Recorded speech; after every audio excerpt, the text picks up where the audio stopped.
जो जितना collision elastic होगा, as the collision will be more and more elastic, तो उसका ई हाई होता है।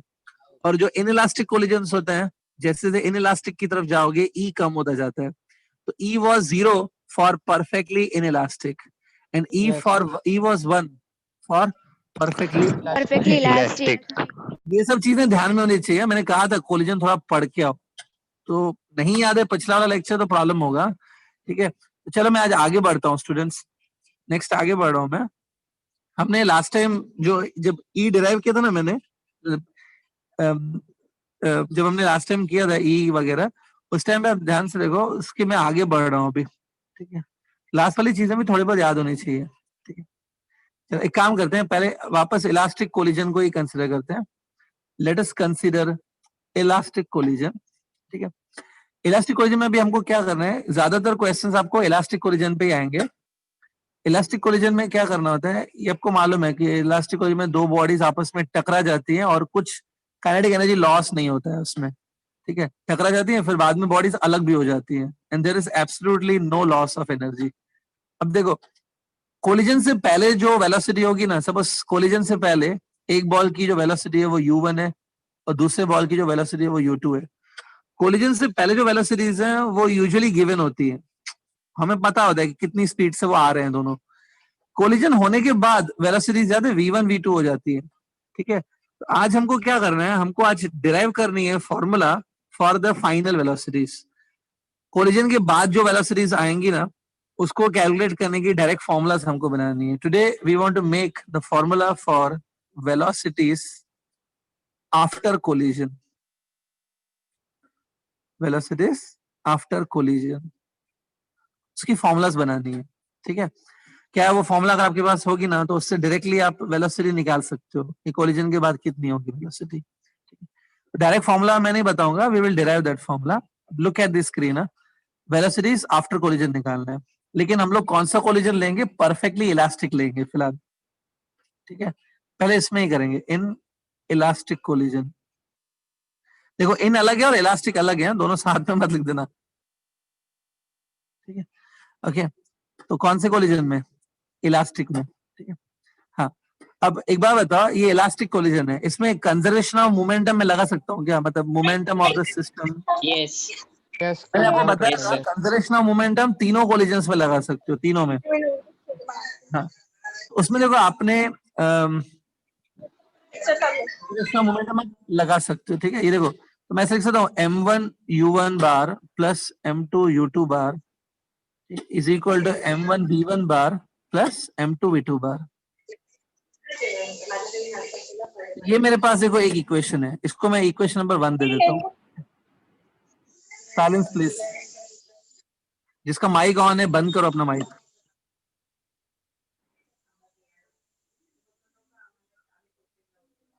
सानी का कुछ है, सानी का मस्के और समथिंग, माइक ऑफ करो। ठीक है, हाँ, तो ये मैंने कंजर्वेशन ऑफ मोमेंटम लिखा है। उसके बाद एक बात बताओ, ये इलास्टिक कोलिजन है, इसमें हमने लास्ट टाइम एक प्रूफ किया है कि इलास्टिक कोलिजन में relative velocity of separation is equal to relative velocity of approach. Proof किया है हमने। जाके आप चेक करो, जहां पे आपने ये किया है relative velocity of separation is equal to relative velocity of approach, उसमें देखो आपने ये फॉर्मूला प्रूफ की होगी, v2 minus v1 is equal to u1 minus u2। मतलब देखो v वाले जो साइड है ना, उस v वाले साइड अगर 2 माइनस 1 है तो राइट हैंड साइड पे 1 माइनस 2 होगा, उल्टा। यस यस, देख लो, अगर आपके पास ये इक्वेशन होनी चाहिए, ये भी इलास्टिक कोलिजन में ही आपने डिराइव की है। ठीक है, सो इसमें एक बार बताओ, लुक एट द स्क्रीन, ये इक्वेशन आपने पहले डिराइव की है, यहाँ पे हम लोग डायरेक्ट लिख सकते हैं v2 minus v1 is equal to u1 minus v2। ठीक है, मतलब relative velocity of separation is equal to relative velocity of approach. ये होता है इलास्टिक कोलिजन में। एक बार बताओ, इसमें हम लोग ये v2 की फॉर्मूला यहाँ से निकालते हैं, v2 कितना आएगा, v2 v1 plus u1 minus u2। देखो बराबर। अब ये जो v2 की वैल्यू है ना, लिसन, ये जो v2 की वैल्यू है, ये मैं फर्स्ट इक्वेशन में सब्स्टिट्यूट कर देता हूँ। Substitute this v2 in the first equation. Friend, जो मैंने स्क्रीन पे लिखा है आप भी लिख लो, बाद में मैं पेज टर्न कर सकता हूँ। Substitute V2 Done, sir. Equation. हाँ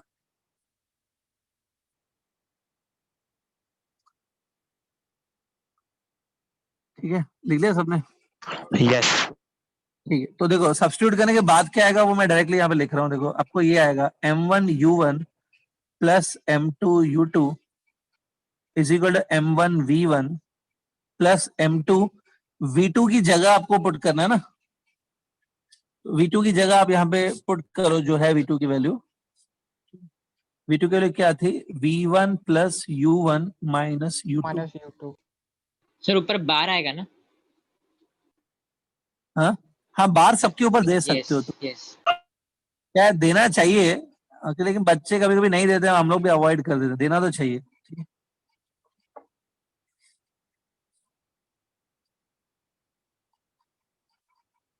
done sir.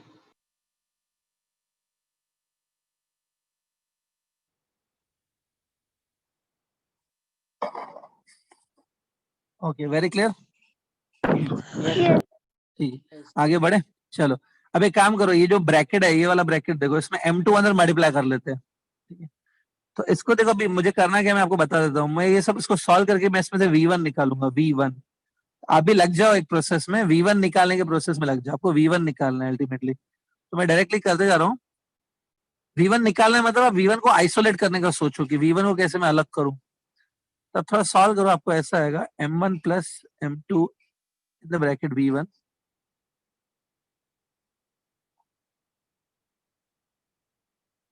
Plus M2U1 minus M2U2। देखो थोड़ा केयरफुली लिखना। क्या होता है कि अगर बच्चे केयरफुली नहीं लिखेंगे ना तो कभी U1 की जगह U2 लिख देते हैं, कभी U की जगह पे V लिख देते हैं। ऐसा मत करना, राइट? केयरफुली।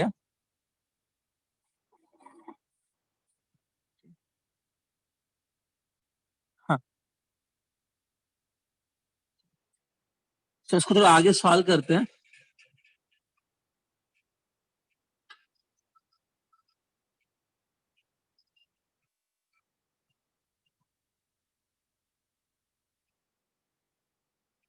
स्टूडेंट आप कर सकते हो ना सॉल्व।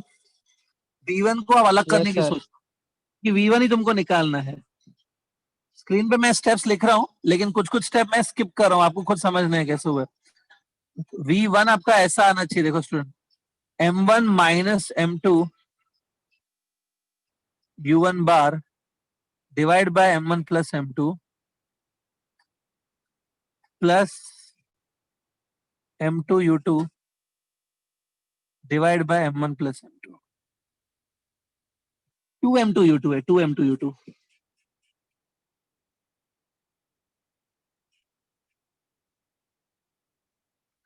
स्टूडेंट स्क्रीन पे देखो आपका एक्सप्रेशन आ गया है V1 का। देखो आप भी सॉल्व करोगे तो यही आने वाला है। मतलब करना क्या है, V1 को निकालना है in the terms of U1 and U2। V1 final velocity है, तो फाइनल वेलोसिटी को किसके टर्म्स में आ रहा है? इनिशियल वेलोसिटी के टर्म्स में आ रहा है, U1 U2 के टर्म्स में।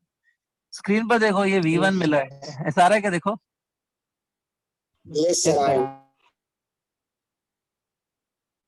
ऐसा कुछ आना चाहिए।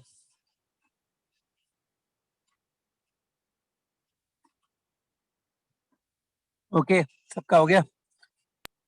हाँ, अब देखो सिमिलरली देखो, एक बार V1 मिल गया ना तो V1 की जो वैल्यू है वो हम लोग ऊपर फर्स्ट या सेकंड इक्वेशन में पुट करके V2 भी निकाल सकते हैं।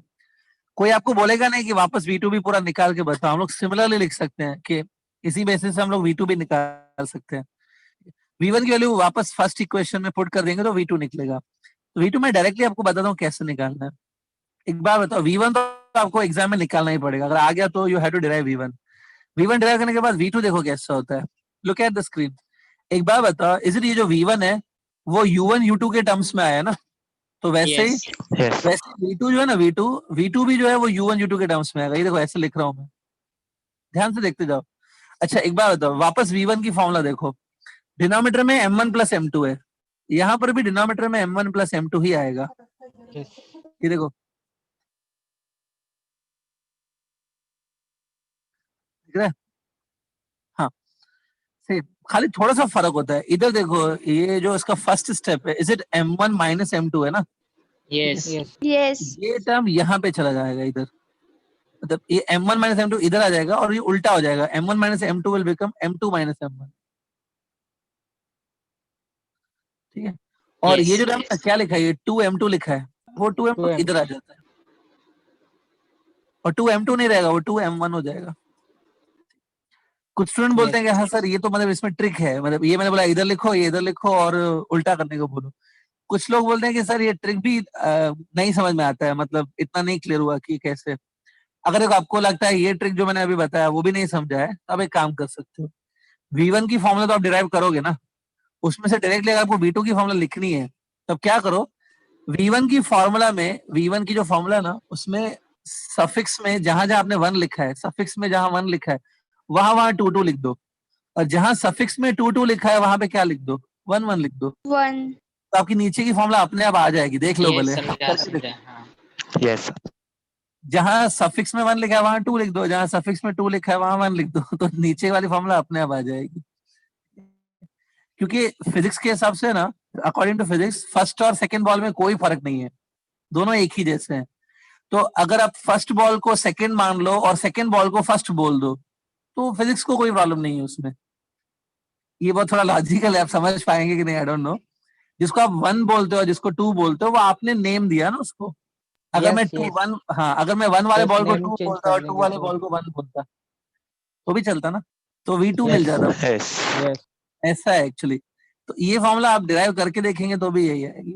Getting this two formulas yes sir yes student, usually क्या होता है, ये फॉर्मूला थोड़ी सी लेंदी है मुझे मालूम है, ठीक है, लेकिन इसके ऊपर थोड़ा न्यूमेरिकल प्रैक्टिस करेंगे ना तो याद भी हो जाती है। फॉर्मूला लेंदी है, पर इससे कुछ न्यूमेरिकल बहुत जल्दी सॉल्व हो जाएंगे अगर आपको गिवन है।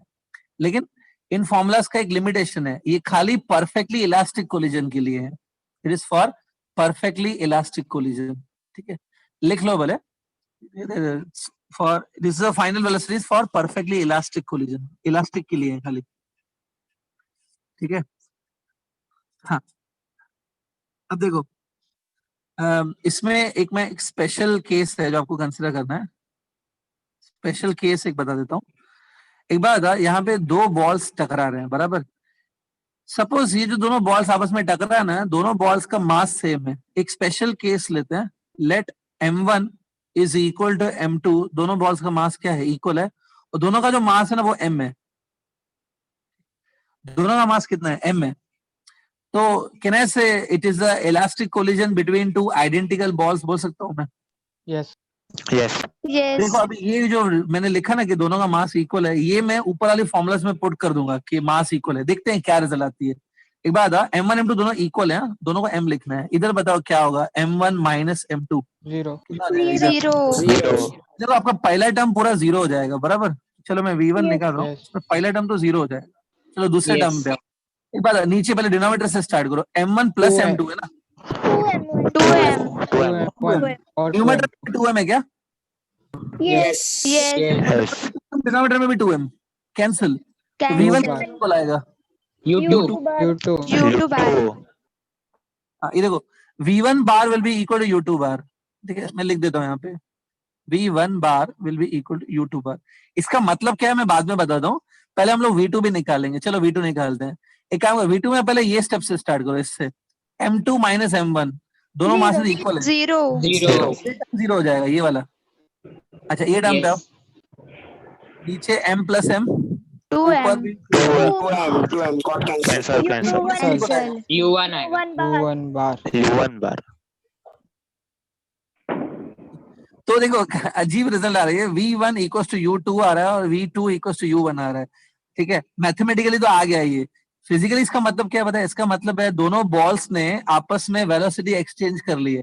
देखो v1 मतलब velocity of the first ball after collision, वो किसके इक्वल है, u2 के इक्वल है, मतलब वेलोसिटी ऑफ सेकंड बॉल के इक्वल है। ball मतलब हुआ क्या पता है, जो सेकंड बॉल की वेलोसिटी है वो फर्स्ट को मिल गई, और जो फर्स्ट बॉल की वेलोसिटी है ये वाली u1 वो किसको मिल गई, सेकंड को। तो Yes. इसको पता है हम लोग, मतलब अगर मैं एक सेंटेंस में बोलूं इस चीज को, तो मैं ऐसे बोल सकता हूँ क्या, that whenever there is a elastic collision between 2 identical balls या 2 identical bodies, then the bodies exchange their velocities. yes yes तो ये सेंटेंस में लिखवा देता हूँ, अब लिख लो, इंपॉर्टेंट है, लिखो when 2 identical bodies of same mass when two identical bodies of same mass undergo elastic collision. Undergo elastic collision. Then they exchange their velocity. Then they exchange their velocity. Velocities. मतलब पहले ball की velocity दूसरे को मिल जाती है, दूसरे की पहले को मिल जाती है. तो एक बार उन बताओ दोनों की वेलोसिटी चेंज कुछ नहीं होगा ना? नहीं, चेंज नहीं होती है. देखो ना, v1 कुछ और नहीं आ रहा है, v1 एग्जैक्टली u2 के इक्वल आ रहा है. यस तो मतलब दूसरे बॉल की स्पीड पहले को मिल गई कोलिजन के बाद. तो एक बार बताओ स्टूडेंट, अगर ऐसा Yes. बोले क्वेश्चन में अगर ऐसा बोले कि दो बॉल्स हैं जो सेम मास के हैं, इलास्टिक कोलिजन दोनों के बीच में हो रहा है, लेकिन हुआ क्या कि सपोज ऐसा क्वेश्चन में बोला है कि एक बॉल रेस्ट पे है और दूसरा बॉल आके उसको हिट कर रहा है. हाँ, एक बॉल रेस्ट पे है, दूसरा उसको हिट कर रहा है. तो ऐसा होगा क्या कि कोलिजन के बाद पहला वाला बॉल रुक जाएगा और दूसरा बॉल चलने लगेगा. Yes. Yes. Yes. एक की स्पीड Yes. 0 है, दूसरा सपोज u स्पीड से आ रहा है और हिट किया आके, तो जो जो आ रहा था वो रुक जाएगा और जो रुका हुआ था वो चलने लगेगा. ऐसा होगा क्या? Yes. Yes. Yes. Is the velocities. समझिए ये बात? Yes, sir. Yes. Yes, sir. This is called elastic collision. I hope ये clear है. ठीक है. हाँ, अब देखो collisions टॉपिक तो अभी खत्म होने पे आ गया almost. Almost finish this collision. ठीक है. collision में एक लास्ट छोटी सी पॉइंट बता देता हूँ मैं. ठीक है. collision of ball with a floor. ये मैं करा देता हूँ, इसके बाद कोलिजन ऑलमोस्ट खत्म हो जाएगा. फिर हम लोग क्या करेंगे, कुछ न्यूमेरिकल्स ट्राई करेंगे कोलिजन्स के ऊपर. ठीक है. सी, एक बात, अगर हम लोग के पास एक प्लास्टिक का बॉल है, जस्ट टेक एन एग्जांपल, अगर मेरे पास एक प्लास्टिक का बॉल है, उसको मैं ऐसे छोड़ दूं, रिलीज कर दूं, तो वो जाके ग्राउंड पे टच करेगा. तो ग्राउंड और प्लास्टिक के बॉल के बीच में क्या होगा? कोलिजन होगा. उसके बाद आपने देखा है बॉल वापस उतने हाइट तक नहीं आता है, कम हाइट तक आता है. Yes. Yes. अगर वो देखो, हाइट की वजह से क्या होता है, हाइट की वजह से बॉडी के पास पोटेंशियल एनर्जी होती है. तो अगर आपने ज्यादा हाइट से उसको छोड़ते हैं, वो जाके फ्लोर को हिट करता है और फिर वापस रिबाउंस होके कम हाइट तक आता है. कम हाइट तक आता है मतलब कम पोटेंशियल एनर्जी तक आता है. तो मतलब इस पूरे कोलिजन में उसके बाद एनर्जी लॉस होती है क्या? Yes. Yes. अभी वो उतने हाइट तक वापस नहीं आता है ना, Yes. एनर्जी लॉस होती है. तो अब क्या बोलोगे, बॉल का जो कोलिजन है फ्लोर के साथ, वो इलास्टिक हुआ कि इनइलास्टिक हुआ? Elastic collision. आज हमको क्या करना है, इनइलास्टिक कोलिजन हुआ डेफिनेटली. आज हमको क्या फाइंड करना है कि फाइनल वो कितने हाइट तक आता है, वो हाइट कैसे निकालेंगे वो देखना है. Look at the screen now. देखो, collision of the ball with floor. Look at this. ये सपोज एक बॉल है, इसका मास m है. ठीक है. इसको छोड़ दिया ऐसे, क्योंकि आपने इसको जस्ट रिलीज किया ना ऐसे, तो उसकी स्टार्टिंग स्पीड 0 होगी, u0. अभी बॉल सपोज इतने हाइट से मैंने रिलीज किया है, देखो कितने हाइट से, h1. H1. कुछ स्टूडेंट h1 लिखते हैं, लेकिन मैं सजेस्ट करूंगा कि h0 लिखो तो ज्यादा अच्छा है, क्योंकि बताऊंगा रीजन. h0 मतलब ये जो 0 लिखा है ना, 0 मतलब 0 कोलिजन. अभी तक बॉल का किसी के साथ कोलिजन नहीं हुआ है ना, मतलब 0 कोलिजन हुआ है. तो हाइट बिफोर कोलिजन है ये. तो 0 मतलब अभी तक कोई कोलिजन हुआ नहीं है, इनिशियल हाइट है ये. h1 लिख सकते हो, बट h0 लिखो तो बेटर रहेगा. ठीक है. एक बात, ये गया बॉल जाके नीचे हिट करेगा. एक बात, just before hitting the floor, just before hitting, इसका वेलोसिटी लेट्स से u1 है. u1 इसका वेलोसिटी है. तो ये u1 तुम आराम से निकाल सकते हो यूजिंग काइनेमेटिकल इक्वेशंस. ये देखो, v square equal to u square plus Plus 2as. एक बार, Yes. इस बॉल की इनिशियल स्पीड क्या है? 0 है. ये Yes. तो 0 नहीं है, क्योंकि बॉल नीचे आ रहा है ना, नीचे आने पे इसकी स्पीड बढ़ती जाएगी. तो मैं एक्सेलरेशन को प्लस 9.8 लूंगा ना, Plus. Yes. प्लस g लिया है. अच्छा, s क्या है? डिस्प्लेसमेंट है. डिस्प्लेसमेंट में h0 ले लो. H0. H0. v मतलब फाइनल स्पीड ना, फाइनल स्पीड u1 ली जाएगी. U1. U1 square. देखो, जब भी बॉल नीचे आता है ना, this is a way you can find out the speed. जो स्टूडेंट मतलब ऐसा ना ध्यान से सुन नहीं रहे, लग रहा है कि हाँ सर ये तो चल रहा है इतना, क्या अब गलती कर रहे हो. क्या होता है, ऐसे क्वेश्चन एग्जाम में आते हैं, मैं बताता हूँ, एमसीक्यू आते हैं.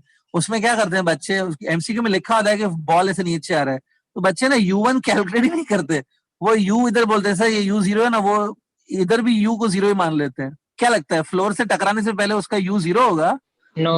No. Oh. मैं बच्चों को बोलता हूँ कि अरे u निकालो ना नीचे, कितना होगा?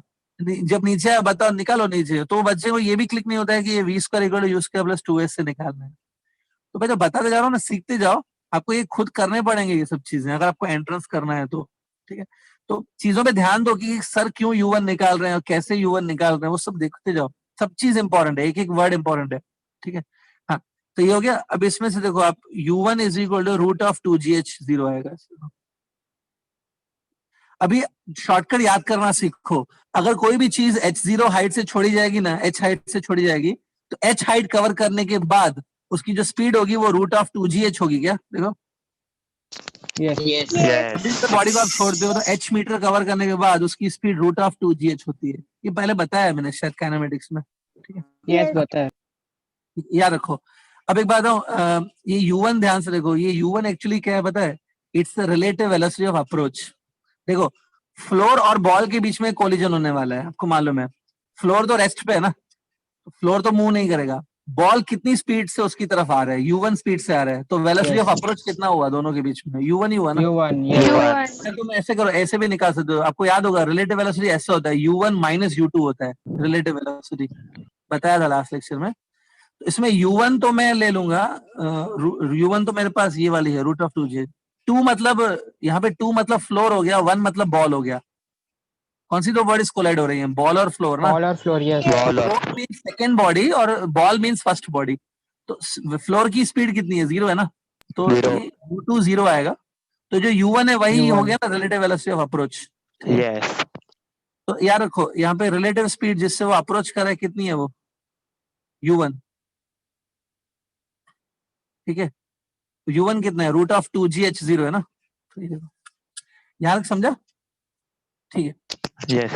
ओके। अब बॉल का कोलिजन हो गया। अब कोलिजन के बाद बॉल कहाँ जाएगा? ऊपर जाने की कोशिश करेगा। ये देखो ऊपर जा रहा है, ऊपर जा रहा है।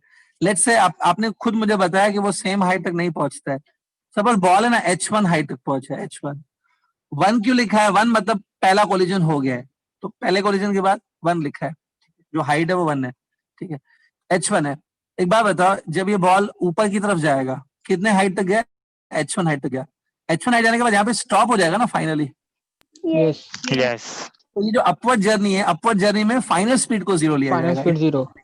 ठीक है, और यहाँ पे एक बात बताऊं, सपोज ध्यान से देखना, जस्ट कोलिजन के बाद, कोलिजन के जस्ट बाद इसकी जो वेलोसिटी है वो अपवर्ड डायरेक्शन में होगी। बॉल ऊपर जाना शुरू करेगा ना, कोलिजन के जस्ट बाद इसकी स्पीड है v1। देखो वेलोसिटी u1 से v1 हो गई, दिख रहा है डायग्राम में। जब आपको मालूम है ना कोलिजन के बाद स्पीड चेंज हो जाएगी, u1 से कितनी हो गई? v1 हो गई। V1. हाँ, सो अभी ध्यान से देखो, अब मुझे ये v1 को कैलकुलेट करना है, v1 को, तो उसके लिए भी मैं ये फॉर्मूला लगा रहा हूँ। ध्यान से देखो, ये फॉर्मूला हम लोग लगाएंगे अपवर्ड जर्नी के लिए। अपवर्ड जर्नी के लिए एक बात, अपवर्ड जर्नी में फाइनल स्पीड 0 है ना, 0. Zero. v को 0. डालेंगे। अपवर्ड जर्नी में u कितना ले लो? u V1. V1 square. Square. V1 square. बच्चे बहुत कंफ्यूज होते हैं कि सर कहीं v1 ले रहे हो, कहीं u2 ले रहे हो, क्या कर रहे हो? डायग्राम देख के क्लियर करना होता है। डायग्राम देखो और उससे हिसाब से करो। डायग्राम बहुत सिंपल है, आई एम श्योर, इतना कुछ डिफिकल्ट नहीं है, समझ रहा है ना? Yes. Yes. Diagram Yes. Acceleration minus g लेंगे, क्योंकि जैसे जैसे ऊपर Minus. जाएगा s की जगह h1 आएगा, क्योंकि h1 के बाद वो रुकेगा ना। तो इसमें से जब आपको v1 स्क्वायर मिलेगा 2gh1, तो v1 आपका इतना आएगा रूट ऑफ 2gh1। 2GH. ठीक है, तो याद रखो, अगर किसी भी चीज को आप ऊपर फेंकते हो विथ वेलोसिटी v1, तो वो h1 हाइट तक जाता है। v1 और h1 में भी यही रिलेशन है, root of 2gh is equal to v। तो ये क्लियर है? एक बार बताऊं, अभी ध्यान से देखो, ये जो v1 है ना, v1 is the relative velocity of separation. Floor तो रेस्ट पे ही है, Separation. Ball Yes. कितनी स्पीड से उससे सेपरेट हो रहा है कोलिजन के बाद? v1 V1. स्पीड से ना। V1. तो v1 is the relative velocity of separation. अगर मैं अभी लिखूं ऐसे डायरेक्टली लिख सकता हूँ, कोई पूछेगा नहीं आपसे, प्रूव करो। रिलेटिव वेलोसिटी ऑफ जो सेपरेशन है ना, वो इतना है, v1 है। तो एक बात, रिलेटिव वेलोसिटी ऑफ सेपरेशन मैंने निकाला और पहले मैंने रिलेटिव वेलोसिटी ऑफ अप्रोच भी निकाला। दोनों को डिवाइड करने पे क्या मिलता है? Relative velocity E. Of separation divide by E मिलता है Coefficient substitution of Coefficient of coefficient of restitution. restitution. So, एक काम करो, पहले अभी नोट कर लो, कुछ नोट करना है तो इसमें पहले, फिर मैं पेज टर्न करने वाला हूँ।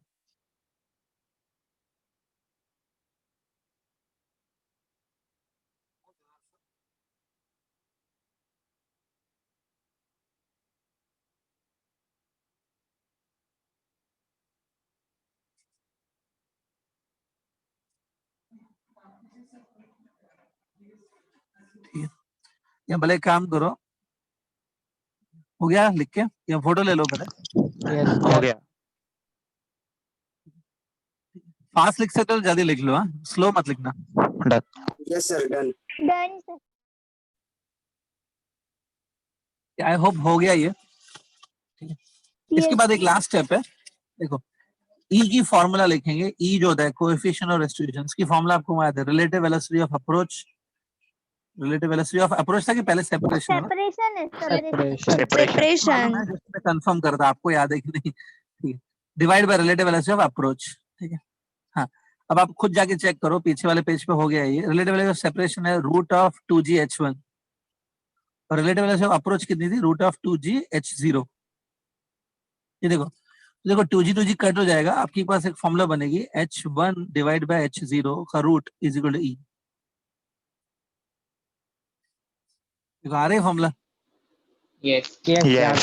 इसको थोड़ा सा सॉल्व करो तो आपको एक फॉर्मूला आएगी h1 is equal to e square times h0।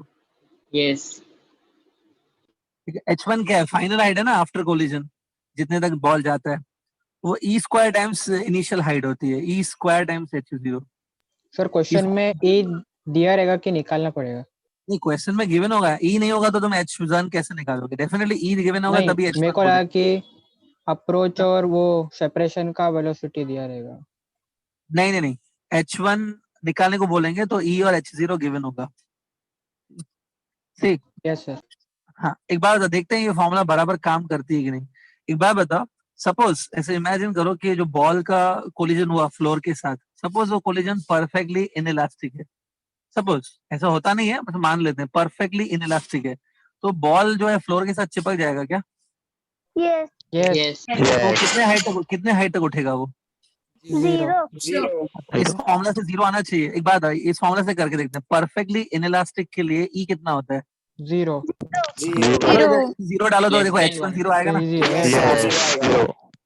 अच्छा, और दूसरा, चलो दूसरा इमेजिन करो, सपोज बॉल का जो कोलिजन हुआ फ्लोर के साथ वो परफेक्टली इलास्टिक है, इलास्टिक कोलिजन हुआ, तो एक बात है, इलास्टिक कोलिजन में कुछ एनर्जी लॉस नहीं होती है क्या? No no. No. नहीं होती है, तो H1 बॉल equals वापस to उतनी H0. हाइट तक ही उठना चाहिए कि उतना नहीं height. उठना चाहिए? Same Yes. Height. h1 equals to Yes. h0 कितना होता है परफेक्टली इलास्टिक के लिए? One में. One. को 1 डालो तो h1 इक्वल टू h0 आएगा, मतलब Yes. बॉल वापस उतने हाइट तक ही उठेगा। देखो ये जो फॉर्मूला ना आपके टेक्स्ट बुक में भी है, ये आपको टेक्स्ट बुक लेवल तक होनी चाहिए। जेई वगैरह अगर आप प्रिपेयर कर रहे हो ना, तो उसके लिए मैं थोड़ा इसमें एक पॉइंट एक्स्ट्रा बता देता हूँ, जेई या नीट के लिए। देखो पहला पहला जब कोलिजन हुआ ना, पहले कोलिजन से भी पहले उसकी वेलोसिटी हाइट h0 थी। देखो पहला कोलिजन हो गया, उसके बाद कितने हाइट तक ये गया? h1 तक। फिर एक बात बताओ, अगर तुम उसको डिस्टर्ब मत करो बॉल को, तो बॉल वापस नीचे जाएगा ना h1 से? Yes. yes देखो ऐसे वापस नीचे जाएगा और वापस वो h1 ही कवर करेगा। फिर दूसरा कोलिजन होगा, दूसरे कोलिजन के बाद हाइट और कम हो जाएगी, अब वो h2 हाइट तक जाएगा, ये देखो, और फिर वो नीचे जाएगा h2 हाइट कवर करके, फिर तीसरा कोलिजन होगा, तीसरे कोलिजन के बाद वो ऊपर जाएगा और h3 कवर करेगा। ये समझ रहा है क्या प्रोसेस? yes Yes. तो उसको लगातार वो टप्पे खा रहा है बैठ के, तो आहिस्ता आहिस्ता उसकी हाइट कम कम होती जाएगी ना। yes yes. अगर तुमको देखो, अगर तुमको ये निकालना है हाइट आफ्टर nth कोलिजन निकालना है, पढ़ाओ मैथमेटिक्स करीनी हाइट आफ्टर nth कोलिजन निकालना है अगर आपको, ठीक है, तो उसकी फॉर्मूला है e टू द पावर 2 के साथ n को मल्टीप्लाई करो इनटू इनिशियल हाइट h0। ये फॉर्मूला मैं डिराइव नहीं कर रहा हूँ, आपको थोड़ा दिमाग लगा के खुद डिराइव करो, कुछ हार्ड नहीं है, ऐसा नहीं है कि आप नहीं कर सकते, थोड़ा कॉमन सेंस लगाएंगे तो आप खुद सिंपल मैथमेटिक्स से डिराइव कर सकते हो, कोई ज्यादा फिजिक्स भी नहीं है इसमें। हाइट nth कोलिजन के बाद जो होगी ना, वो e⁻² टाइम्स h0 होती है। इसमें सपोज n की वैल्यू तुम 1 डाल के देखो, n की वैल्यू 1 डालो तो ये जाएगा h1th is equal to e raised to 2 h0, ये आपकी ओरिजिनल फॉर्मूला आ जाएगी वापस। Yes. Yes. इधर सफिक्स में 1 क्या होता है? 1 मतलब आफ्टर फर्स्ट कोलिजन, 0 मतलब आफ्टर जीरोथ कोलिजन, मतलब कोलिजन हुआ ही नहीं अभी। तो ये फॉर्मूला है, ये जनरल फॉर्मूला है, मैं डिराइव नहीं कर रहा हूँ, आप खुद ट्राई करना, समझा? Yes. Yes. Yes. ठीक है। सो जो हेड ऑन कोलिजन था ना, अभी तो हमने हेड ऑन कोलिजन पूरा किया है। हेड ऑन कोलिजन मतलब जब एक ही लाइन में बॉल्स मूव करते हैं और टकरा जाते हैं एक दूसरे से, बताया था पहले दिन पे, हेड ऑन और दूसरा ऑब्लिक कोलिजन था। ये हेड ऑन है। हेड ऑन मतलब दोनों बॉल्स एक ही लाइन में मूव करते हुए टकरा जाते हैं। एक काम करते हैं, बिफोर वी प्रोसीड कुछ न्यूमेरिकल्स इसके ऊपर ट्राई करते हैं, ठीक है? न्यूमेरिकल्स ट्राई करें। Yes. Yes, sir. हाँ, चलो एक क्वेश्चन मैं बुक से दिखा देता हूँ, डिक्टेट कौन करेगा, बुक से दिखा देता हूँ। ये देखो, ये क्वेश्चन रीडेबल है क्या? देखो ये वाला, एक मिनट, एक मिनट, जस्ट एक सेकेंड, एक सेकेंड।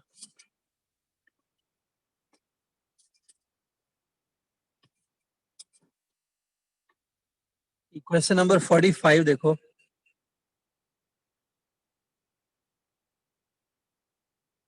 नहीं आई थिंक रीडेबल नहीं है ना। एक मिनट रुको, एक मिनट रुको।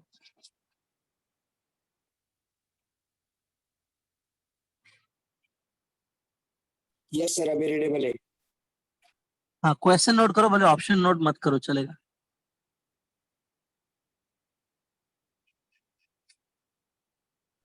सर जरा ब्लर दिख तो ब्लर है क्या? Clear है? No, sir. Clear था.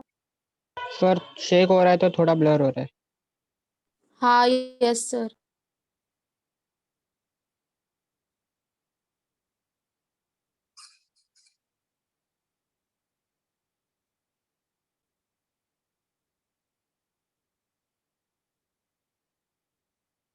सर अभी ब्लर हो गया। क्या हो गया? Blur है blur। Readable है पर। Done sir. काम करो, सुनो सुनो, जिन्होंने नहीं लिखा है मैं और डिक्टेट कर लेता हूँ। काम करो, डिक्टेट कर लेता हूँ, लिख लो जल्दी। देखो ऐसे लिखो, 2 balls are having velocities 0.5 and minus 0.3. 2 balls have a velocity 0.5 meter per second and minus 0.3 meter per second. लिखा ना सबने आई थिंक क्वेश्चन? Yes. ठीक है, दोनों बॉल्स कोलाइड हो रहे हैं इलास्टिकली, लिखो कोलाइड्स इलास्टिकली। आपको फाइनल वेलोसिटी निकालनी है दोनों बॉल्स की। Calculate the final velocities of the 2 balls. देखो जिन्होंने क्वेश्चन लिखा, आपने देखा होगा नीट 2016 में लिखा हुआ है ये क्वेश्चन। तो ठीक है, बहुत सारे बच्चे हैं बेचारे जो नीट में भी क्लियर नहीं कर पाते हैं। नीट, बहुत सारे बच्चे हैं जो एवरी ईयर डॉक्टर बनते हैं, मतलब ट्राई करते हैं, नीट में क्लियर नहीं हो पाते हैं। बोलते हैं बाहर आके, बोलते हैं एग्जाम के बहुत पेपर टफ निकला था, फिजिक्स तो बहुत परेशान करता है, ऐसे बोलते हैं। ठीक है, मतलब नीट को, फिजिक्स को भी थोड़ा डिफिकल्ट माना जाता है। देखते हैं ये क्वेश्चन, देखो Find नीट क्या में करने का? Final velocities of the 2 balls। देखते हैं ये कितना डिफिकल्ट क्वेश्चन है, देख लेते हैं। एक बार बताओ, क्वेश्चन में क्या लिखा है? ये कौन सा कोलिजन हुआ है? इलास्टिक हुआ है ना? Elastic. Elastic. Elastic. Stick. तो Yes. इसमें फाइनल वेलोसिटी निकालनी है। आज वो जो लंबी वाली फॉर्मूला नहीं बनाई थी, long formula, Yes. Yes. Yes वो यस। यूज कर सकते हैं हम लोग। एक्चुअली सुनो, V1 V2 की आज हमने फॉर्मूला बनाई थी, वो हम लोग यूज कर सकते हैं। लेकिन ऑनेस्टली बताना, काफी लंबी फॉर्मूला थी, नहीं कि छोटी सी थी, आप याद कर लोगे जो V1 V2 की लंबा है। फॉर्मूला। लंबी. लंबा. लंबी. एग्जाम में हो सकता है ना, एग्जाम में हो सकता है ना कि आप भूल जाओगे इस फॉर्मूला को, पॉसिबल है कि नहीं? Yes. हो जाएगा. यस। आपने क्वेश्चन में ये पढ़ा कि दोनों बॉल्स आइडेंटिकल है, ये पढ़ा आपने क्वेश्चन में? Yes, yes. Yes. Yes. तो मैंने ट्रिक तो Yes. बताया था, अगर दोनों आइडेंटिकल है तो Yes. क्या करते हैं? वेलोसिटी Exchange एक्सचेंज कर करने लेते का बोले। Velocity Exchange. एक्सचेंज। Exchange. तो एक पहले बॉल की स्पीड 0.5 है, दूसरे की -0.3 है, तो क्या होगा मालूम है? पहले की Minus -0, 0. दूसरे की 0.5 हो जाएगी, 0.5. 0.5. 0.5. बराबर ना? Yes. Yes. Yes. देखो वापस क्वेश्चन सामने आ गया आपके, कौन सा ऑप्शन सही है? देखो D, yes D, sir D. समझ गया। डी, डी है ना? डी ऑप्शन आएगा। Yes. D. ठीक है, अभी नीट, हाँ डी ऑप्शन था, अगर आपने ऑप्शन लिखे हैं तो डी ऑप्शन है। तो अब बताओ डिफिकल्ट है क्या? No. No, No. sir. ये नीट ऐसा नहीं है कि हमने पेपर, मतलब मैंने ऐसे ही क्वेश्चन दिया, ये नीट में आ चुका है क्वेश्चन इस टाइप का।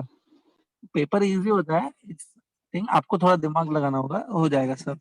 समझा ये क्वेश्चन? Yes, sir. Yes. चलो दूसरा एक क्वेश्चन करा दूं, राइट डाउन द क्वेश्चन। देखो, two identical bodies of mass 2 kilogram, two identical bodies of mass 2 kilogram moving with velocities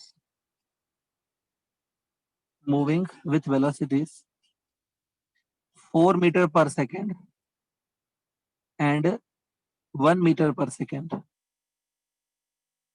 4 meter per second and 1 meter per second collide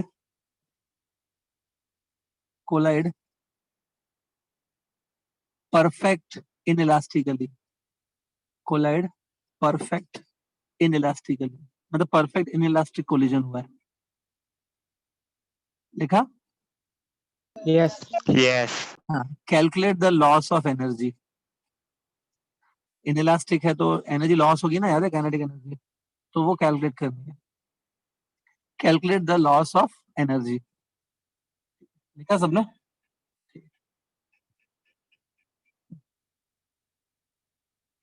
calculate the loss of energy, energy कितना loss हुआ उन balls का वो calculate करना है। कितना kinetic energy मतलब loss हुआ उनका हीट के फॉर्म में। ठीक है, calculate the loss of kinetic energy, लिखा सबने? Yes. Yes. हाँ, अब देखो यहाँ पे कुछ अलग चीज फाइंड करनी है, लॉस ऑफ एनर्जी। चलो स्टार्ट करते हैं। अभी एक बार बताओ, सबसे पहले तो ये परफेक्टली इनइलास्टिक कोलिजन है। इसमें ऐसा होगा कि बॉल आपस में स्टिक हो जाएंगे क्या टू कोलिजन के बाद? Yes. Yes. Yes.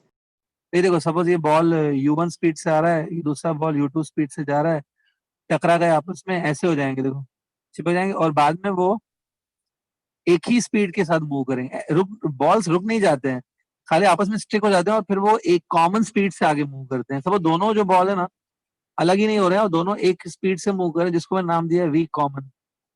दिख रहा है? ये स्टिक हो जाएंगे और वी कॉमन स्पीड से निकलेंगे। एक बार बताओ, इसमें भी मैं कंजर्वेशन ऑफ मोमेंटम तो लगा सकता हूँ ना? Yes. Yes. Yes. तो बॉल्स का मास कितना है साथ दोनों बॉल्स का? 2 किलोग्राम।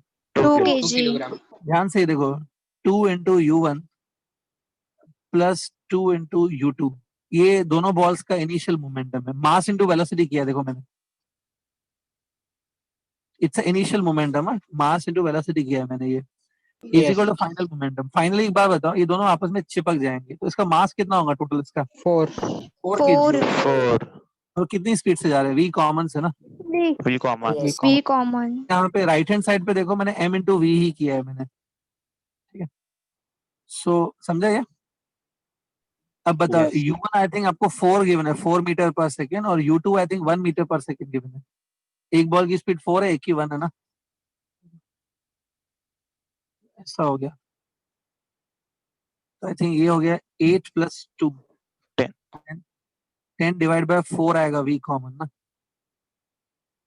ठीक है, समझा कॉमन वेलोसिटी कैसे निकाला मैंने? Yes. ये मैंने Yes. क्या लगाया? कंजर्वेशन ऑफ मोमेंटम लगाया। ऊपर मैंने लिखा नहीं है, आप चाहिए तो लिख लेना, by conservation of linear momentum. ठीक है, तो 10/4 मतलब इट इज 5/2। 2.5. चलेगा, इतना छोड़ सकते हैं, ये कॉमन स्पीड है। ठीक है, तो पहले सीख लो कि फाइनल स्पीड आप ऐसे निकाल सकते हो, हाँ? सीधा कंजर्वेशन ऑफ मोमेंटम लगा के भी निकाल सकते हो। ठीक है, हाँ, अगर मासेस गिवन नहीं है, u1 u2 नहीं गिवन है, तो फिर नहीं निकाल सकते। मासेस और स्पीड होनी चाहिए तभी निकलता है। ठीक है, हाँ, चलो अब इसके बाद एक बार बताओ, हमको लॉस ऑफ काइनेटिक एनर्जी निकालना है। एक बात, ये परफेक्टली इनइलास्टिक कोलिजन है, एनर्जी लॉस होगा, तो इनिशियल काइनेटिक एनर्जी ज्यादा होगा सिस्टम का कि फाइनल ज्यादा होगा? Initial ज़्यादा. Initial. Initial. लॉस हो रहा है Initial मतलब ज्यादा इनिशियल होगा। ज्यादा होगा, फाइनल उससे कम होगा ना। Yes. Yes. तो लॉस तुमको कैलकुलेट करना है ना, लॉस, तो क्या करो, इनिशियल में से फाइनल एनर्जी सबट्रैक्ट करो। ठीक है, कुछ स्टूडेंट को समझता ही नहीं है, वो बोलते हैं सर कभी आप फाइनल माइनस इनिशियल करते हो, कभी इनिशियल माइनस फाइनल करते हो। सिचुएशन पे डिपेंड है। अगर तुमको चेंज निकालना है चेंज तो फाइनल माइनस इनिशियल करना चाहिए, लेकिन अभी मुझे मालूम है यहाँ पे लॉस ही हुआ है, लॉस निकालना है तो इनिशियल माइनस फाइनल करना होता है। समझा ये फॉर्मूला? Yes. Yes. अब देखो मैं क्या करूँ, मैं हाफ Yes. एमवी स्क्वायर लिख रहा हूँ। ये देखो हाफ एमवी स्क्वायर, देखो मैं कैसे लिख रहा हूँ। मास 2 किलोग्राम लिया और वेलोसिटी 4 ले ली है, दिख रहा है क्या? अब ये देखो, अब आप लोग बताओ इधर क्या होना चाहिए, और एक दूसरे बॉल की कितनी होगी? हाफ। दूसरे बॉल की स्पीड 1 5/2. नहीं 1 थी ना, इनिशियल बोल रहा हूँ। ये देखो ये 5/2. कौन, 1 हाँ, yes. कौन Initial. सी कैटेगरी की Yes. बात चल रही है अभी? पहले Initial. इनिशियल की Initial. बात चलेगी ना। इनिशियल इनिशियली 1 है. वेलोसिटी कितनी थी? 4 और 1 थी ना। 4 और 1. Yes. Yes. Yes. ये देखो अभी तक जो मैंने Yes. स्क्रीन पे Yes. लिखा है ना, अभी तक जो लिखा है स्क्रीन पे वो पूरा इनिशियल काइनेटिक एनर्जी, देख लो। Yes, समझा समझा. इतना अच्छे से समझ के लो कि आप खुद कर पाएंगे बिना मेरी हेल्प के, उतना होना चाहिए। फाइनल थोड़ा सोच के बताओ, फाइनल काइनेटिक एनर्जी क्या होगी? हाफ मास कितना होगा फाइनली? 2 4 केजी ना, 4. 4 केजी होगा मास। अच्छा into वेलोसिटी कौन 5 सी by है? 2. 5/2. 5 by 2. 5/2 whole square. थोड़ा समझो इसको, ठीक है? तो ये देखो अभी ये 2 कैंसिल हो गया, 16 हुआ। आई थिंक ये 16 प्लस 1 होगा, 17 होगा। Yes. Yes. Minus, sorry minus ऊपर आ गया, सॉरी माइनस। इधर कितना होगा? आई थिंक ये 4 कट हो जाएगा, 25/2 है ये। थोड़ा सॉल्व करो, 2 एलसीएम ले लो, इट इज 34 माइनस 25, 9 होगा। 9/2 आ रहा है, मतलब 4.5 जूल्स। दिख रहा है क्या? करके देखो, आपको 4.5 आ रहा है क्या? देखो Yes. Yes. Yes. मतलब देखो, मतलब भले परफेक्टली इनइलास्टिक कोलिजन है, इसमें ऐसा नहीं होता है कि पूरी एनर्जी लॉस हो गई, खाली बॉडीज आपस में चिपक जाती है, वो प्रॉब्लम है। तो एनर्जी 4.5 जूल्स का लॉस हुआ है। आई होप ये क्लियर है पूरा। Yes, sir. Yes, sir. तो एक क्वेश्चन में अभी आपको दूं, कर पाओगे क्या? Yes. Yes. Yes, sir. Collision के ऊपर। Yes. Yes. Yes, sir. ठीक है, लिखो क्वेश्चन लिखो।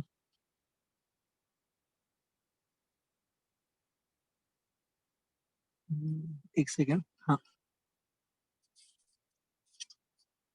क्या चाहिए? बहुत सिंपल चाहिए कि थोड़ा सा तो होना चाहिए कॉम्प्लिकेटेड? फिलहाल सिंपल ही करते हैं, ये ज्यादा कॉम्प्लिकेटेड किया तो अटक जाओगे इधर ही। लिखो,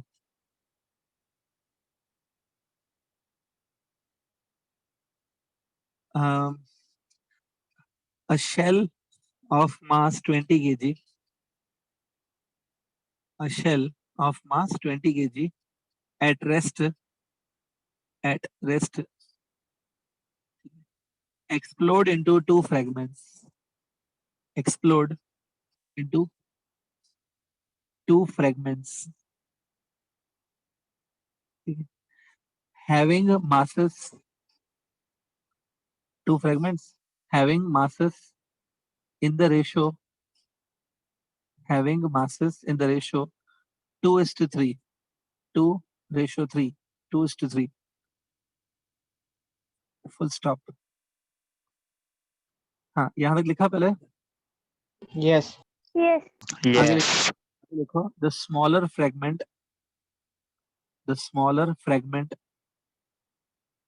has velocity 6 meter per second. Smaller fragment has velocity 6 meter per second. Full stop.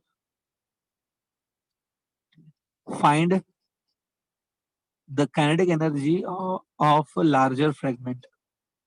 Find the kinetic energy of larger fragment.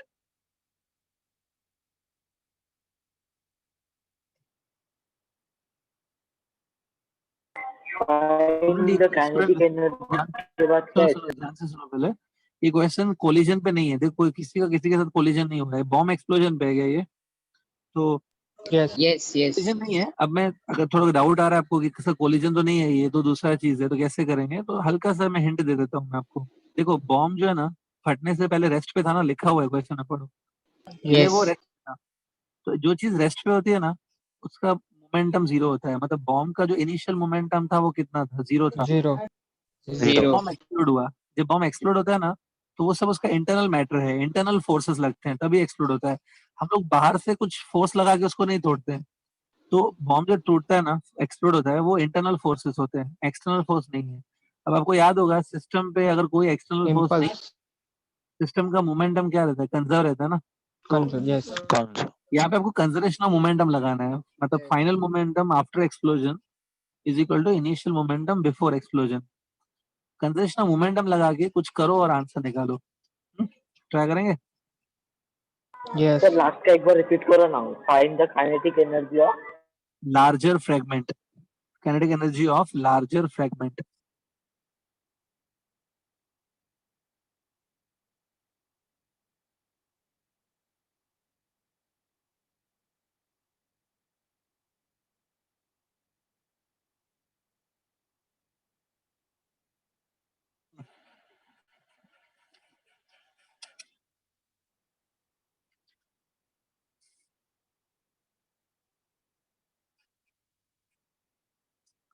देखो अगर विजुलाइज करोगे तो आएगा, बाकी बिना विजुलाइजेशन के तो आपको लिखने नहीं आएगी क्वेश्चन फिर।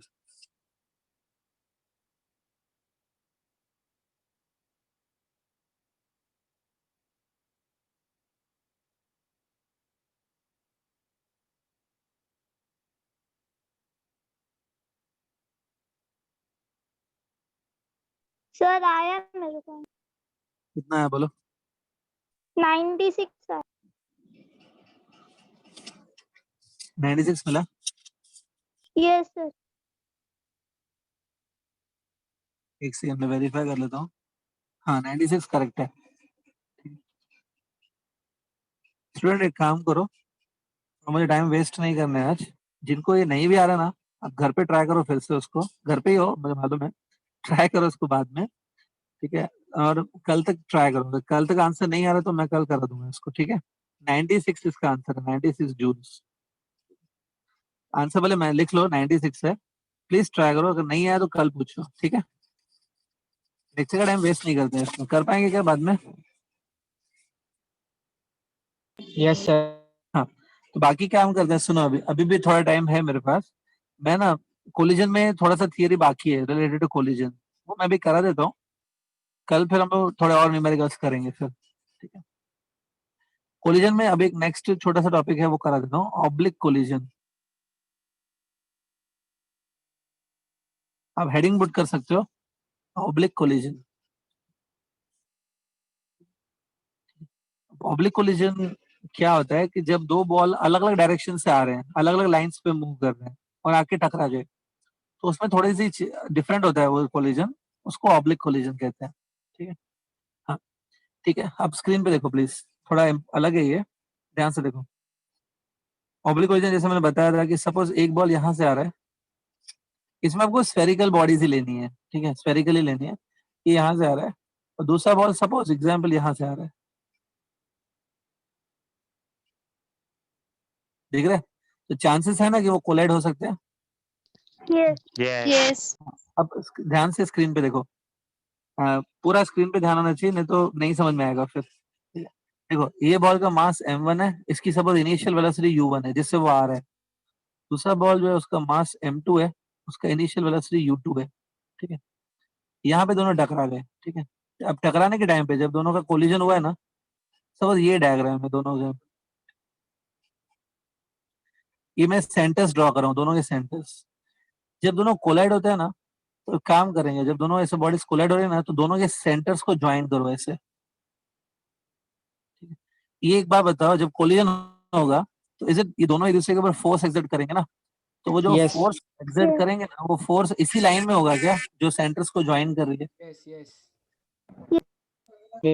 सपोज ये दोनों टकरा गए, दोनों ही टकरा गए, तो एक दूसरे के ऊपर फोर्स एक्सर्ट करेंगे, वो फोर्स इसी लाइन पे लाया करेगा। कौन सी लाइन पे? जो दोनों के सेंटर्स को ज्वाइन कर रही है, ठीक है? ये देखो मैं यहाँ पे थोड़ा और बड़ा डायग्राम करके बना लेता हूँ। सपोज दोनों बॉडी ऐसे कोलाइड हो गई, ठीक है? दोनों का सेंटर ले लो, स्फेरिकल बॉडी से लेनी है, दोनों का सेंटर लो और ज्वाइन करो ऐसे। ध्यान से देखो, ये लाइन देखो अच्छे से। can I say it is a line joining the two centers? इस लाइन को है ना, ध्यान से सुनना अभी, इस लाइन को हम लोग बोलते हैं कॉमन नॉर्मल। लाइन को क्या बोलते हैं? Common normal. नॉर्मल। अब कुछ लोगों को डाउट आएगा, सर नॉर्मल क्यों बोलते हो इस लाइन को? कॉमन है क्योंकि शायद ये लाइन दोनों स्फीयर से पास हो रही है, इसलिए कॉमन। नॉर्मल क्यों बोलते हो? नॉर्मल मतलब परपेंडिकुलर होता है क्या? ठीक है, यस यस। ये देखो, ये जहाँ पे दोनों आपस में टच कर रहे हैं ना, ये एरिया देखो, यहाँ पे जहाँ पे टच कर रहे हैं, ये टच करने वाले लाइन पे ये परपेंडिकुलर है, ऐसे देखो, टच करने वाली एरिया पे जहाँ पे दोनों टच करेंगे उस एरिया पे ये परपेंडिकुलर डायरेक्शन है, इसलिए नॉर्मल बोलते हैं। याद रखो। अब इस कॉमन नॉर्मल की खास बात क्या पता है? फोर्स इसी डायरेक्शन में लगेगा। देखो इस बॉल पे ऐसा फोर्स लगेगा, ठीक है, और दूसरे बॉल पे ऐसा फोर्स लगेगा, ठीक है। फोर्स कौन से डायरेक्शन में लगता है? कॉमन नॉर्मल डायरेक्शन में। ठीक है? अब देखो मैं एक और लाइन ड्रॉ कर रहा हूँ, ध्यान से देखना, एक लाइन और ड्रॉ कर रहा हूँ, ये वाली। ये जो लाइन मैंने अभी ड्रॉ की ना, वो कॉमन नॉर्मल के ऊपर परपेंडिकुलर है, दिख रही है? कॉमन नॉर्मल के ऊपर ये परपेंडिकुलर है, इस लाइन को बोलते हैं कॉमन टेंजेंट। देखो ये दोनों स्फीयर्स के ऊपर टेंजेंट है क्या? ये लाइन जो टेंजेंट है, Yes. Yes. तो कॉमन टेंजेंट कहते हैं। अब कॉमन टेंजेंट की खास बात क्या पता है? कॉमन टेंजेंट की खास बात ये है कि इस डायरेक्शन में कोई फोर्स नहीं लगता है। कौन सी डायरेक्शन में? कॉमन टेंजेंट डायरेक्शन में बॉडी के ऊपर कोई फोर्स नहीं लगता है।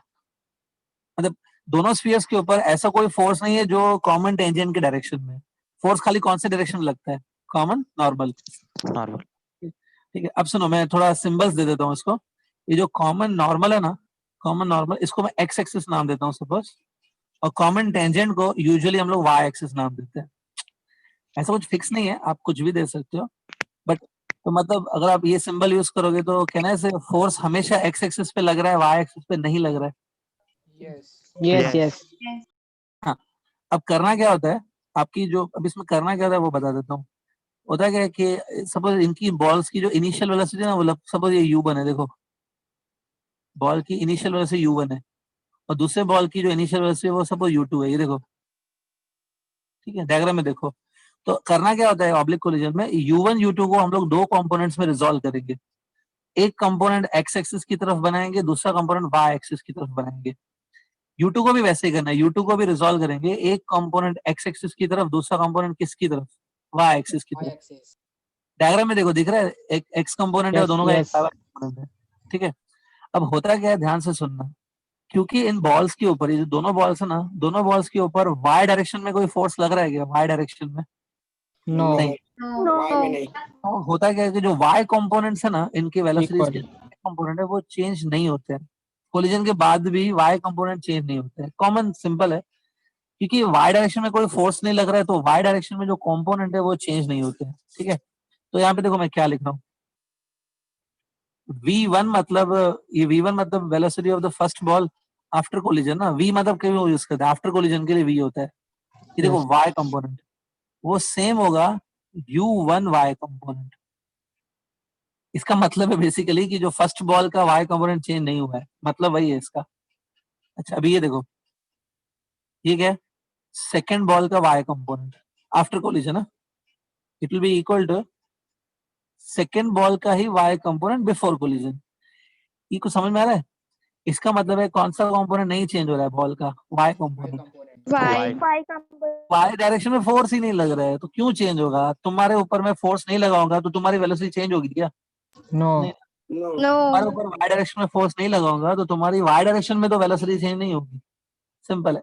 अच्छा एक बात बताओ, एक्स डायरेक्शन में फोर्स लग रहा है क्या? यस। Yes.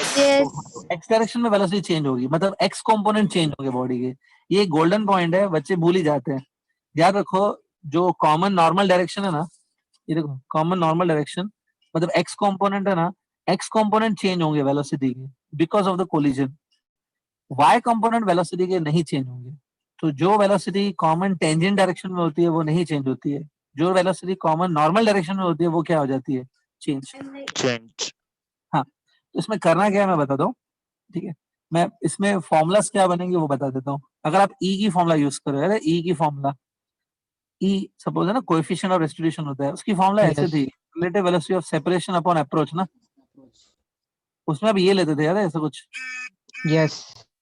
देखो न्यूमेटर में जो लिखा है ना v2 minus v1, it's a relative velocity of separation. नीचे उल्टा लिखना होता है, u1 माइनस u2 लिखना होता है, it's a velocity of approach. इसमें आप खाली क्या करो, x कंपोनेंट लेंगे खाली, ये देखो, क्योंकि एक्चुअली में x कंपोनेंट ही चेंज होंगे ना, y कंपोनेंट तो Yes. चेंज होगा। इधर याद रखो खाली x कंपोनेंट लेने हैं। एक्चुअली में यहीं पे y कंपोनेंट्स भी लिए जाते हैं, लेकिन y कंपोनेंट चेंज नहीं होते हैं, तो उससे कुछ फायदा नहीं होता है। इधर x कंपोनेंट याद रखो लेना है, ठीक है, ठीक है, ये हुआ, ठीक ठीक है। चलो एक और पॉइंट बता देता हूँ। देखो ऑब्लिक कोलिजन जो है ना, ऑब्लिक कोलिजन में भी आप कंजर्वेशन ऑफ मोमेंटम लगा सकते हो। The momentum before collision remain equal to momentum after collision, लगा सकते हो, क्योंकि जब ऑब्लिक कोलिजन होता है तब दो बॉल्स एक दूसरे के ऊपर फोर्स एक्सर्ट करते हैं, मानता हूं मैं। ये एक्सटर्नल फोर्स है क्या सिस्टम पे, ये दोनों फोर्सेस जो लगाते हैं बॉल एक दूसरे के ऊपर, वो इंटरनल फोर्सेस हुए कि एक्सटर्नल हुए? Internal. डायग्राम देख लो पहले, ये देखो, ये जो फोर्स एक दूसरे पे लगा रहे हैं, ये दोनों बॉल्स को मिला के हम लोग सिस्टम ले लेते हैं। Yes. तो कोई एक्सटर्नल फोर्स थोड़ी है सिस्टम पे, इंटरनल फोर्स का लग रहा है ना। तो Yes. Yes. याद रखो कि क्योंकि एक्सटर्नल फोर्स नहीं है तो कंजर्वेशन ऑफ मोमेंटम लगा सकते हो। देखो कैसे लगाना है कंजर्वेशन ऑफ मोमेंटम बता रहा हूँ। पहले मैं ऐसे लिख देता हूँ नॉर्मली, कंजर्वेशन ऑफ मोमेंटम कैसे लिखते हो, m1u1 plus m2u2 equal to m1v1 plus m2v2, ऐसे लिखते हो ना। इसमें अब क्या होता है, कंजर्वेशन ऑफ मोमेंटम कैसे लगाते हैं, आप conservation of momentum along x axis लगा सकते हो, और इसमें खाली क्या करेंगे, खाली एक्स कंपोनेंट लेंगे, मोमेंटम्स के एक्स कंपोनेंट। ये देखो ऐसे, इधर u1 x हो जाएगा, u2 भी x हो जाएगा, v1 भी x हो जाएगा, v2 भी x हो जाएगा। खाली x कंपोनेंट लगा सकते हो, या फिर उसके बाद चाहिए तो you can apply conservation of momentum along y axis also. Along y axis कैसा होगा, m1 u1 का y कंपोनेंट, m2 u2 का y component equal to m1 v1, v1 का भी y component, m2 v2, v2 का भी y component. मतलब along x axis लगा सकते हो, उसमें खाली हम लोग क्या करेंगे, मोमेंटम का x एक्स कंपोनेंट लेंगे, अलोंग y एक्सिस भी लगा सकते हो, ठीक है, बात समझ में आई? लेकिन e इसमें थोड़ा e स्पेशल है, e में आपको खाली x कंपोनेंट लेने हैं जो कॉमन नॉर्मल है, कॉमन टेंजेंट वाले नहीं लेने हैं, ठीक है, ठीक है। अब एक काम करो स्टूडेंट, कुछ नोट करना है तो कर लो पहले, डायग्राम नोट करना है तो कर लो पहले। Done, sir. Done, sir. जिन्होंने अगर नोट नहीं किया है तो कर लो।